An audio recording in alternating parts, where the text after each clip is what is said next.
Well, first of all, I started out in the military as an MP.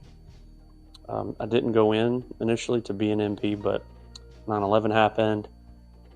They reclassed me.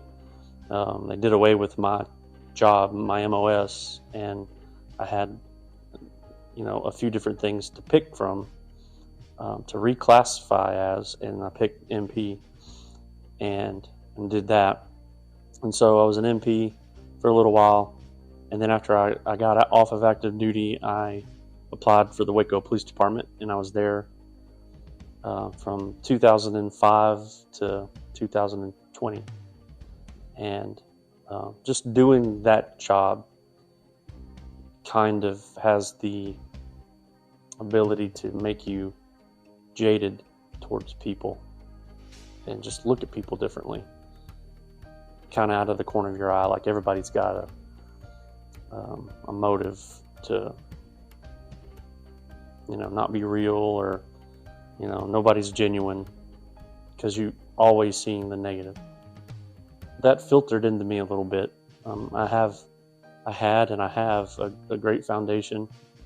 Was born again when I was young, filled with the Holy Spirit when I was young, and had a great family.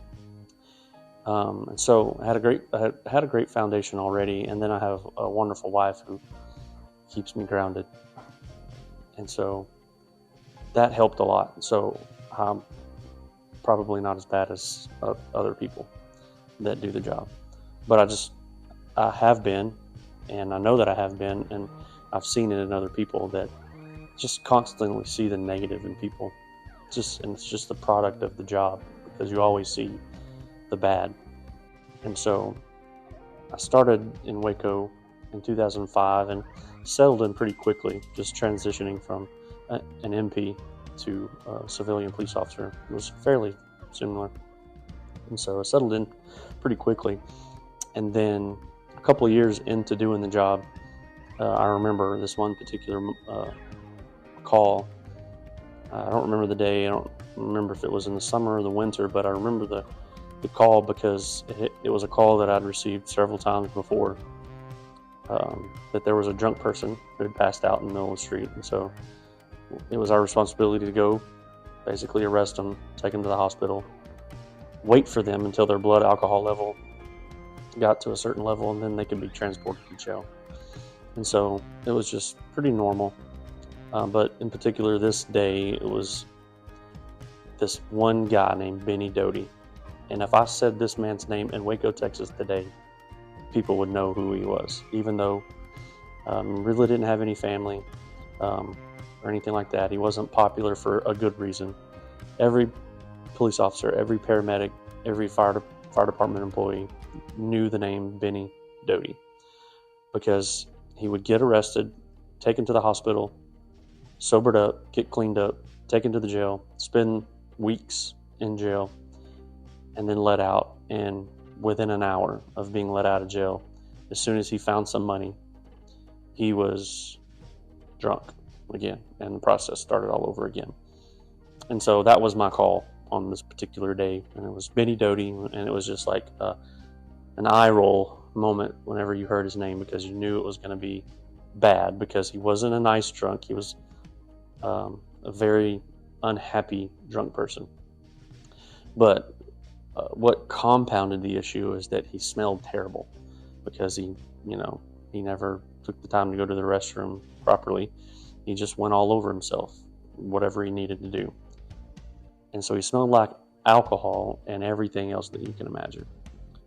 And so it just wasn't a fun experience to pick him up. And so this one particular call I got sent, and I knew that it was going to be a long day. We took him to the hospital, and then I had to wait with him there until his blood alcohol level came down. And I remember the exact room that I was sitting in, the hospital that I was sitting in. The chair, I remember what the chair felt like. It was that pivotal of a moment where God spoke to me while I was sitting in this room, very angry at the fact that I was sitting with this man. I did not like him at all. I thought he was I just thought a lot of things that I don't really want to say. He was just a terrible person. And I remember sitting there with my elbows on my knees, bent, just kind of hunched over in the chair, looking at this guy, angry that I was there.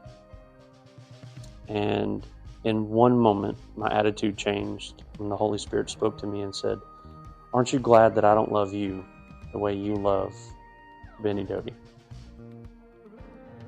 And I started crying in the hospital room with this man. He had passed out at this point. He was asleep.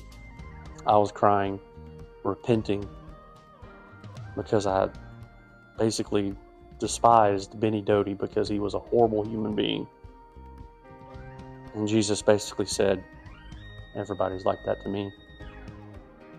But I love them and I died for them." And it changed my perspective on people from that moment on until now.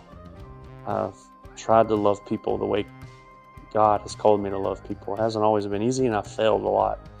But having that perspective of Jesus saying, the Holy Spirit saying to me, "Aren't you glad that I don't love you the way you love them?" It changed everything for me. And I think we would all be a lot better off if we loved people like that, instead of conditionally the way the world does. We love people the way Jesus commands us to love people, because God is love. And if we don't love, then we don't have God, and we're fooling ourselves if we say that we do.